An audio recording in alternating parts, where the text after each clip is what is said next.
최강 시사.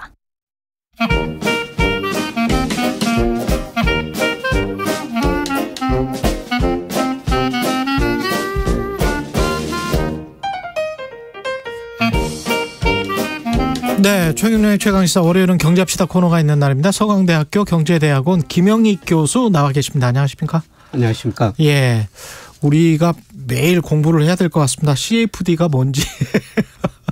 예, 소시에테 제네럴 SG 증권발 주가 폭락 사태를 지금 검찰이 수사를 하기로 했는데요. 이게 피해 계속 떨어졌다가 조금 낙폭을 회복했습니까? 어땠습니까? 예, 뭐 3일 연속 8개 종목이 하한가를 기록하다가 3일 연속? 예.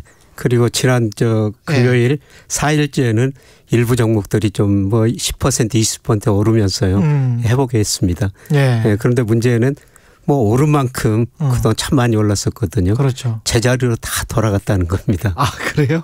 예. 예. 그러면 지금 현재는 뭐 피해가 그렇게 그래도 크겠죠. 피해가 크죠. 예, 그때 막 많이 올랐을 때 이제 투자한 사람들. 그렇죠. 마지막 부분에 해당하는 예. 투자하신 분들은 손해가 크겠죠. 그렇죠. 그러니까 예. 이들 종목들의 그 시가총액이 약 7조 원 이상 줄어들었으니까요. 7조 원이 줄어들었었어요. 예. 예. 그러니까 좀 회복했어도 그러면 예. 5, 6조 정도는 줄었다고 봐야 되네. 예, 마지막 예. 부분에 들어가신 분들은 좀 피해가 상당히 클 거로 생각이 됩니다. 예, 정확히 어떤 사건인가요?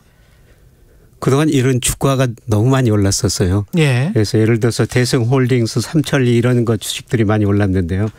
뭐 대성홀딩스 주식 보니까 2020년 4월에 한 10,000원 안팎이었습니다. 근데 이번에 폭락 전에 13만 9천 원은 뭐 무려 14배나 올랐고요. 그다음에 삼천리도 작년 4월에 10만 원 안팎인데 최근에 보니까 52만 4천 원.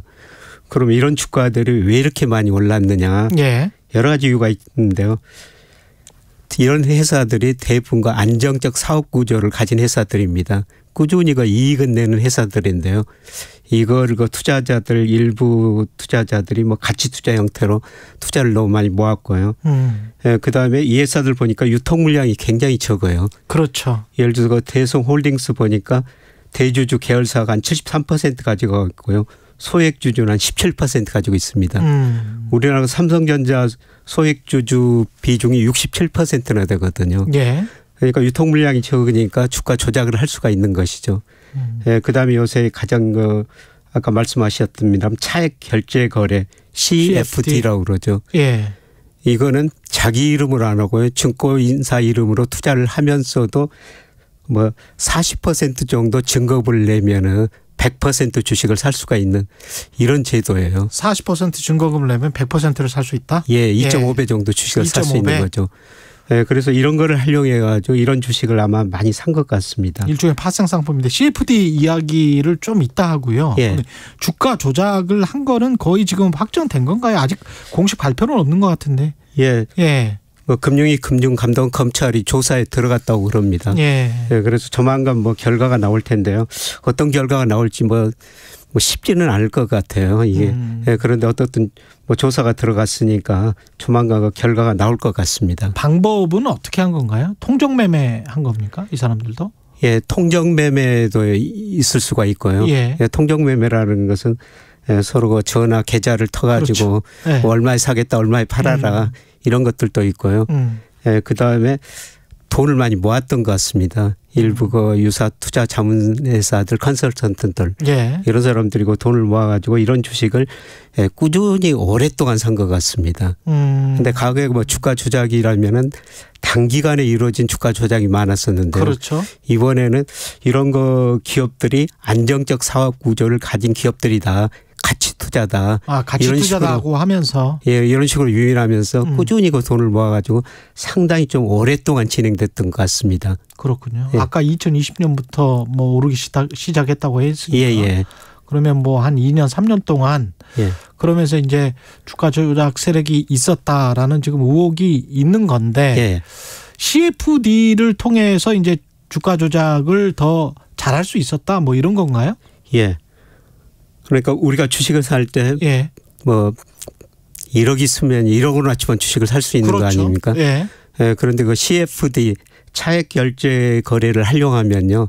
1억 있으면은 2억 5천만 원어치 주식을 살 수가 있는 거죠. 레버리지가 엄청나군요. 예, 레버리지가 예. 엄청나고요. 예. 예, 그리고 이 CFD도 허점을 이용했는데 이거는 개인 이름으로 주식을 사고 파는 게 아니라요. 그래. 증권사 이름으로 주식을 사고 팔고 합니다. 그럼 기관이 사고 파는 것처럼 이렇게 나오나요? 그렇죠. 대주주. 예, 그러니까 예. 개인들 일부 그 부자들이 뭐 자기 이름으로 사면은 이름도 그 알려지고 그다음에 세금도 많이 내야 되지 않습니까? 탈세 목적도 있네. 예, 그렇습니다. 예, 그래서 이거 증권사 이름으로 사주니까 예, 그리고 주식을 실제로 보유하지는 않아요. 실제로 보유하지 않습니까? 예, 보유하지 않고 뭐 권리군요, 권리. 예, 그래서 주가가 오르면은 자기 이름으로 주식을 보이지도 않고 세 차익 걸고 누릴 수가 있으니까 아마 일부 돈 많은 사람들이 이 제도를 많이 활용했던 것 같습니다. 야, 이거 왜 근데 이런 제도를 그러니까 파생상품 이야기 나올 때마다 이게 왜 꼭 필요한가 금융시장에? 예, 그렇습니다. 원래 예. 파생상품이라는 게 해지를 하기 위해서 여러 상품들이 나왔거든요. 그렇죠. 예, 그런데 이게 해지 목적이 아니라 투기적 목적으로 많이 사용되니까 문제가 되는 것 같습니다. 게다가 아까 말씀하신 것처럼 대주주도 살 수 있고 개인이 사서 대주주도 만약에 샀으면은 공시를 해야 되거든요. 그런데 예, 공시를 할 필요가 없다는 이야기잖아요. 예. 그래서 그것도 사고 파는 거를 전혀 공시를 할 필요가 없다. 예. 그다음에 개인이 기관처럼 마치 기관이 매입한 것처럼 할 수 있다. 그러면은 그 다른 개인 투자자들은 아, 기관이 많이 사니까 그럼 따라가서 좀 사도 되겠네. 예, 또 이게 또 문제점은 뭐냐면 예. 우리나라 증권사가 개인한테 CFD를 받아가지고 또 애국계 증권회사한테 또 넘깁니다. 그러면 이거는 그러면 검은머리 외국인이 되는 그렇죠. 건가요? 예, 외국인이 사게 되는 거죠.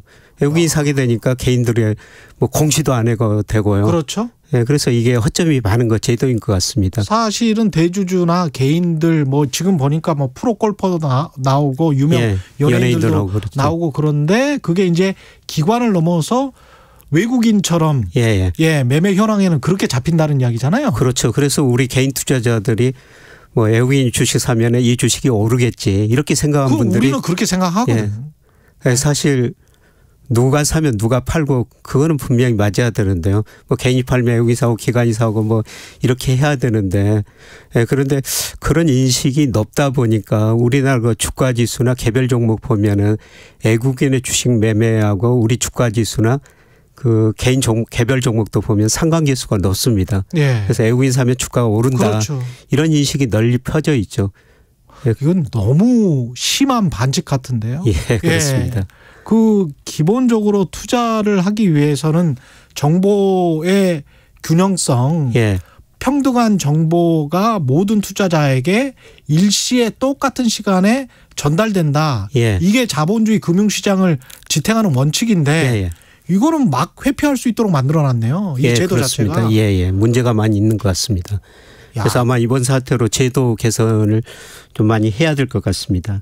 게다가 이렇게 해서 이제 뭐 떨어지고 그러니까 충분히 또 이익을 받던 사람들 중에서 본인 명의를 감추기 위해서 또 매물 폭탄을 내놓을 수도 있는 거 아닙니까? 예, 그렇습니다. 앞으로도. 그래서 아직도 매물이 얼마나 소화됐는지 모르겠습니다만 이게 그 2.5배 레버리지 이렇게 산 거니까 거꾸로 이 업종 뭐 종목 주가가 10%만 떨어져도 증거금이 부족한 사태가 나오거든요. 증거금이 부족하면 증권회사는 다음 날 경고를 합니다. 증거금 채우세요. 그렇죠. 못 채우면은 그 다음 날 10시에 하한가로 반대 매매가 나가버려요. 그렇습니다. 그러다 보니까 계속 3일간 하한가를 쳤고요. 어떤 종목은 4일간 하한가 쳤는데 이 매물들이 아직도 소화됐는지 이거는 정확한 아직 정보는 없습니다. 그냥 이게 개인 투자자들 일반 투자자들 조심하세요 이렇게 할 게 아니고 금융당국이 이거는 제도를 바꿔 주셔야 될 것 같은데요. 예, 그렇죠. 그래서 증권회사 그 신용융자라는 게 있거든요. 이것도 주식에서 금융회사 증권에서 돈을 빌려가지고 투자한 건데요. 이거는 개별 종목별로 신용융자가 얼마가 됐다 이게 나옵니다. 그렇죠. 그래서 그걸 보고 뭐 우리가 그 종목을 살 때 조심할 수가 있는데 이 CFD는 그런 정보가 전혀 없으니까 상당히 문제가 되는 거죠.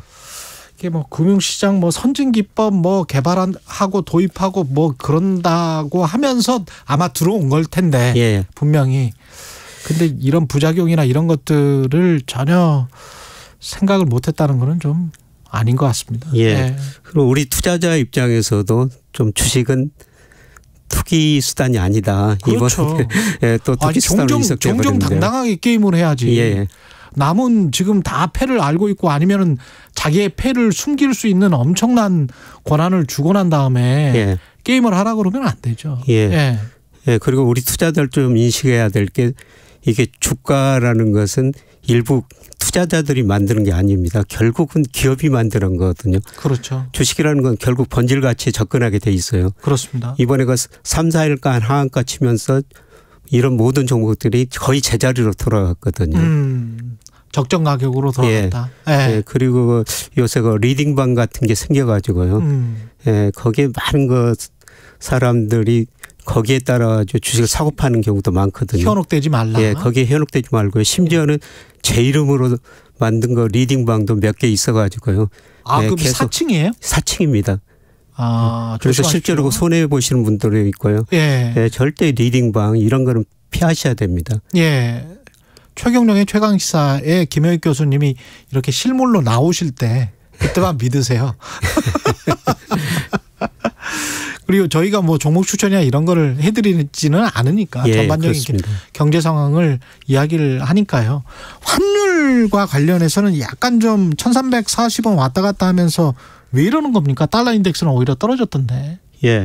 우리나라 원달러 환율이 그 2월 2일 날 1220원까지 갔었어요. 예. 예. 그런데 좀 지난 주말에가 1338원까지 갔으니까 많이 올랐죠. 예. 우리 돈 가치가 뭐 이하나 그다음에 유로와 엔화에 비해서 제일 많이 떨어졌거든요. 그럼 우리 돈 가치가 왜 다른 통화에 비해서 많이 떨어졌느냐. 예, 과거에는 말씀하신 것처럼 달러 가치가 떨어지면 우리 원화 가치가 올랐었거든요. 예, 그런데 지난 4월은 좀 특별한 요인이 있었던 것 같습니다. 예, 결국 모든 가격은 수요와 공급에서 결정되는데요. 예, 지난 4월에는 달러 수요가 공급보다 훨씬 더 많았었다. 예. 잠시 후 우리 4월 무역 수지가 발표되거든요. 예. 예. 수출입 동향이 발표되는데 예, 무역 수지 계속 적자 나고 있죠. 예. 그리고 4월에는 우리 기업들이 배당을 주는데요. 4월에 외국인들이 우리 주식을 거의 47% 정도 가지고 있거든요. 그렇죠. 예. 우리 기업들이 배당을 주니까 외국인들이 그거 받아가지고 자기 나라로 송금해 가죠. 달러 수요가 늘어났고요. 예, 그리고 이게 코로나가 조금 완화되다 보니까 우리가 해외여행을 많이 가고 있어요. 그래서 여행 수지가 많이 적자 나고요. 예. 예, 그래서 지금 특히 4월에는 그런 달러 수요가 많아가지고 예, 달러 가치가 떨어짐에도 불구하고 원화 가치도 같이 떨어졌던 것 같습니다. 경제 펀더멘탈 자체 특히 무역 같은 경우는 구조적인 거 아닌가 그래서 걱정하는 분들이 많은 것 같은데요. 어떻게 보십니까? 전망은? 예, 무역 수지 적자는 뭐 앞으로 축소될 것 같습니다. 축소될 것이다. 예, 잠시 후 4월께 발표되는데 작년 4월보다는 많이 줄어들었을 것 같고요. 그런데 그게 뭐 수입이 많이 줄어들어 가지고요. 그다음에 원자재 가격이 좀 떨어져 가지고 과거 이야기하던 불황형 흑자. 예, 좋은 건 아닌데요. 예. 예, 그런데 어떻든 그때는 흑자라도 됐는데 지금은 적자. 예. 적자 규모는 줄어들고 있고요. 예. 예, 그다음에 아마 5월부터는 우리가 그동안 경상수 흑자 가지고 해외 주식 채권 투자를 엄청 많이 해놨거든요. 예. 그래서 이자 배당 소득이 들어오니까 이게 아마 5월부터는 흑자가 나고요. 예. 예, 그래서 아마 경상수지는 5월부터는 흑자가 날 것 같습니다. 무역수지는 적자지만. 그걸 보고 좀 환율이 돌아설까요? 예, 저는 좀 환율이 떨어지리라 보고 있습니다. 예. 예, 그래서 아마 5월에는 뭐 1,300원 밑으로 1,250원 정도까지도 갈 수 있다. 예, 저는 그렇게 보고 있는데요. 1,250원요? 예, 그 정도는 갈 수 있다고 저는 보고 있는데 예. 조금 지켜봐야 될 것 같습니다. 좀 지켜봐야 되겠네요. 예. 예, 여기까지 듣겠습니다. 박옥란 님이 김경일 교수님 아니고요. 김경일 교수님 맞으시죠? 이렇게 김영익 교수님이시고요. 예, 뉴스는 쉽니다가 김경일 교수. 예, 무지개 비건님은 주식은 미래 기업 가치 보고 투자하는 건데요. 그 기본기가 무너진 한국 투자자들의 현실인 듯합니다. 그것도 그거지만 하여간 제도적으로도 좀 문제가 있다. 예, 그렇습니다. 예. 경제합시다. 서강대학교 경제대학원의 김영익 교수였습니다. 고맙습니다. 네, 고맙습니다. KBS 1라디오 최경영의 최강시사 듣고 계신 지금 시각 8시 45분으로 향하고 있습니다. 네, 이 시각 교통정보입니다. 주말에 이어 오늘까지 짧은 연휴 즐기시는